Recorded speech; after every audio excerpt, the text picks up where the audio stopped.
Jadi pengurusan visa saya itu dimulai di Jakarta dengan pertimbangan bahwa pengurusan visa di Jakarta itu lebih cepat, ya, karena orang apply langsung bisa tahu setelah interview apakah diterima atau ditolak. Dan pada waktu itu pemikiran saya dan pemikiran Majelis Jemaat GKI San Francisco tidak ada masalah. Semua surat-surat lengkap, dukungan dari bukan saja GKI San Francisco sendiri, tapi bahkan dari Presbytery San Francisco, PCUSA, itu semua ada. Dokumen-dokumen apapun yang dibutuhkan semua ada.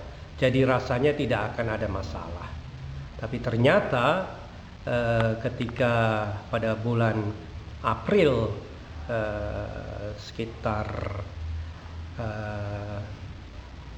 minggu tanggal 25 April kira-kira begitu, interview, lalu ternyata ditolak dengan alasan bahwa apa yang Anda terima dari gereja itu tidak akan cukup bagi Anda untuk hidup bersama dengan keluarga Anda di San Francisco. Lalu nampaknya itu terkait dengan studi anak saya yang di divisi. Yang saya terima tentu tidak akan cukup untuk membiayai studi anak saya yang di divisi, dan karena itu kemudian majelis melengkapi suratnya dengan semacam kontrak begitu yang menyatakan bahwa studi anak saya yang di divisi itu ditanggung oleh majelis jemaat, sehingga apa yang saya terima itu terpisah dari biaya studi anak saya yang di divisi. Nah, ketika kemudian saya maju lagi sekitar tanggal 5 Juni, saya interview lagi di Jakarta tahun 2007 itu semuanya. Jadi tadi April yang pertama itu tahun 2007, ini juga tahun 2007. Ternyata kemudian juga ditolak lagi dengan alasan yang sama, lalu bahkan ditambah bahwa gereja ini, GKI San Francisco, tidak akan mampu untuk membiayai kehidupan Anda bersama dengan studi anak Anda itu tidak mungkin bisa. Dan karena atas dasar itulah mereka menolak, sehingga betul-betul waktu saya menerima penolakan yang kedua itu, ya, saya down sekali, ya, karena sekarang yang dipersoalkan bukan saja yang saya terima itu tidak cukup, tapi gereja yang akan yang meminta saya melayani dianggap tidak mampu untuk membiayai kehidupan kami, termasuk di dalamnya sekolah dari anak kami. Nah, saya tidak tahu lagi jalan keluarnya apa. Tapi kemudian nampaknya Majelis Jemaat GKI San Francisco berkonsultasi dengan PCUSA, lalu menanyakan bagaimana ini baiknya, apa langkah selanjutnya. Saya sendiri cenderung untuk